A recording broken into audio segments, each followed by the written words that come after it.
আমরা যখন প্রচন্ড গরমে তাপদাহে যখন অতিষ্ঠ হয়ে যায়, এক পশলা বৃষ্টি আসলে যেরকম শান্তি পাই, ম্যাডাম আজকে এখানে আসছে, আমি ম্যাডামকে দেখছি, সালাম দিছি, আমাদের কাছে ওই শান্তিটাই খুবই অনুভূতি হয়েছে। শহীদ প্রেসিডেন্ট জিয়াউর রহমানের সমাধিতে আসবেন এবং দোয়া পাঠ করবেন। আমি সব কিছু বন্ধ করে একটা মোটরসাইকেল ভাড়া নিয়ে আমি দ্রুত চলে আসি।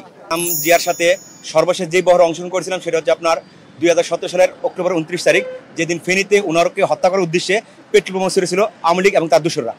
আর তারপরে দীর্ঘ বিরতির পর আমরা আজকে ম্যাডামকে যে উদ্যানে পেলাম, মানে শহীদ রাষ্ট্রপতি জিয়াউর রহমান মাজারে উনি দোয়া পাঠ করতে আসছেন, ফতেহ পাঠ করতে আসছেন।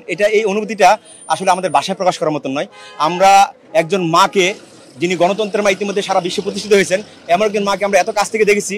এবং উনি আজকে কোনো আনুষ্ঠানিক করে আসেননি, ওনার জন্য আজকে রাষ্ট্রের যে বিশেষ নিরাপত্তা সেটা প্রয়োজন হয় নাই। এবং ওনার যে একটি সাধারণ মানুষের মাঝে যে স্বতঃস্ফূর্ত যে গ্রহণযোগ্যতা, সেটা আজকে প্রমাণ করেছেন। কারণ উনি যদি দুর্নীতিবাজ হতেন বা দুর্নীতি করতেন, তাহলে ওনাকে অবশ্যই মানে সরকারি সকল পেটোয়া বাহিনী নিয়ে ওনাকে আসতে হতো। উনি আজকে একজন সাধারণ নাগরিক হিসাবে আজকে ওনার স্বামীর কবরে ফতেহ পাঠ করতে আসছেন, যিনি বাংলাদেশের স্বাধীনতা ঘোষক ছিলেন এবং এই দেশের সর্বকালের সর্বশ্রেষ্ঠ মহানায়ক ছিলেন। ওনার মাজারে আসলেন, আমরা যারা ছিলাম আমরা তাৎক্ষণিকভাবে এখানে উপস্থিত হয়েছি। আমাদের অনুভূতিটা আসলে সত্যি ভাষায় প্রকাশ করার মতো। আমরা যখন প্রচন্ড গরমে তাপদাহে যখন অতিষ্ঠ হয়ে যায়, এক পশলা বৃষ্টি আসলে যেরকম শান্তি পাই, ম্যাডাম আজকে এখানে আসছে, আমি ম্যাডামকে দেখছি, সালাম দিছি, আমাদের কাছে ওই শান্তিটাই খুবই অনুভূতি হয়েছে। আমার বিশ্বাস, গণতন্ত্রের জন্য উনি স্বৈরাচার এরশাদের আমল থেকে যে ত্যাগ করেছেন, ওই ত্যাগের পরে সর্বশেষ ফ্যাসিস্ট হাসিনা হটানোর আন্দোলনে উনি কখনো পরাজয় ধরে নাই। উনি পরাজয়, ওনার ইতিহাসে কোনো পরাজয় নাই। বাংলাদেশে একমাত্র নেত্রী যার রাজনৈতিক নির্বাচনে কখনো উনি পরাজিত হন নাই। উনি হাসিনার আজ্ঞাবহ বিচার ব্যবস্থার কাছে মাথা নত করেন নাই। আমার স্পষ্ট মনে আছে, গুলশানে যেদিন উনি 2018 সালের 8ই ফেব্রুয়ারি 7ই ফেব্রুয়ারি উনি সাংবাদিক সম্মেলন বলছেন, আপনাদের খালেদা জিয়া কারো কাছে মাথা নত করে নাই। উনি সেই মাথা নত না করে কারাগারে গেছেন। কারাগার থেকে ওনাকে হত্যার জন্য শেখ হাসিনার এমন কোনো ঘৃণ্য কাজ বাকি ছিল না। মহান আল্লাহর কুদরতি ফয়সালা উনি মুক্ত হয়েছেন। সর্বশেষ জুলাই আগস্টের আমাদের যে ছাত্র সমাজের যে ঐক্যবদ্ধ আন্দোলন ছিল, ওই ঐক্যবদ্ধ আন্দোলনের ফসল হিসেবে আমরা এদেশের দ্বিতীয় স্বাধীনতা আমরা ফেরত পেয়েছি। ইনশাআল্লাহ এই জুলাই আন্দোলন যারা আমরা নেতৃত্ব দিয়েছি বাংলাদেশে, তারা সবার মধ্যে মতপার্থক্য থাকবে, তবে বাংলাদেশের পক্ষে আমরা সবাই খালেদা জিয়ার নেতৃত্বে আমরা পাহাড় সময় ঐক্যবদ্ধ থাকবো ইনশাআল্লাহ। দেশ নেত্রী সুস্থতা এবং আগামী নির্বাচনের জন্য দোয়া চাচ্ছি আপনাদের সবার কাছে। ধন্যবাদ সবাইকে। আসসালামু আলাইকুম। ধন্যবাদ আপনাকে।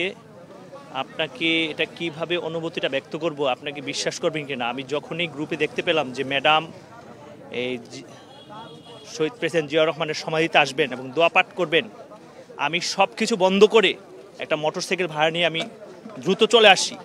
এবং এই ম্যাডামকে আপসীন দেশনেত্রী বেগম খালেদা জিয়া যতবার যতদিনই অসুস্থ ছিলেন, যতবার এবার কেয়ারে গেছেন এবং ইউনাইটেড গিয়েছিলেন, আমরা প্রতিবারই থাকার চেষ্টা করেছি এবং ওনাকে সাহায্য করার চেষ্টা করেছি। ওনাকে এক পলকে দেখব, এটা যে আমাদের কত অনুভূতি। উনি হচ্ছেন সারা বাংলাদেশের আপামর জনসাধারণের মা, নেত্রী, আপসীন দেশনেত্রী। উনি দেশের জন্য লড়াই করেছেন, সংগ্রাম করেছেন এবং এই সংগ্রামের প্রতিফলন আমরা 5ই আগস্টের মাধ্যমে পেয়েছি। এবং ওনাকে কাছ থেকে দেখতে পারা, এর চেয়ে আমার মনে হয় না আমার রাজনীতি জীবনে এর চেয়ে বড় পাওয়া আমার কিছুই ছিল না। আজকে ওনাকে যখন দেখেছি আমি হাত দিয়ে সালাম জানিয়েছি, গ্লাস দিয়ে। উনি মুস্কি হেসেছেন এবং সালাম নিয়েছেন।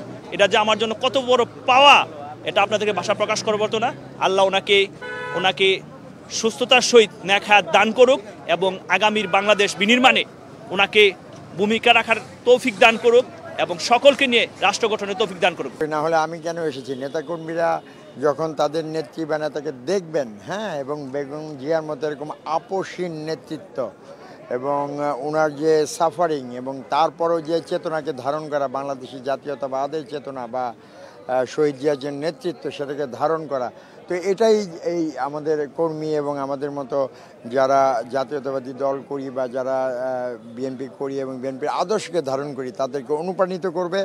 এবং উনি যে এসেছেন এবং উনি সুস্থ আছেন এবং উনি নেতৃত্ব দেওয়ার যোগ্য, এটা তো সমস্ত কর্মী এবং সমস্ত দলকে এবং পুরো দেশবাসীকে আমি মনে করি উৎসাহিত করবে এবং অনুপ্রাণিত করবে। অবশ্যই উনি সুস্থ থাকলে উনি এই পার্টির নেত্রী এবং ওনার যে আপসীন নেতৃত্ব, যত বাধাই আসুক, যত কঠিন সময়ই হোক উনি নিজেকে প্রমাণ করেছেন এবং সামনে উনি সুস্থ থাকলে আমরা দোয়া করব উনি যাতে সুস্থ থাকেন এবং উনি ওনার নেতৃত্বে যেন জাতীয়তাবাদী আদর্শ আরও বিকশিত হয় এবং উনি যাতে দেশকে এগিয়ে নিয়ে যেতে পারেন এবং দলকে এগিয়ে নিয়ে যেতে পারেন এবং মানুষকে এগিয়ে নিয়ে যেতে পারেন।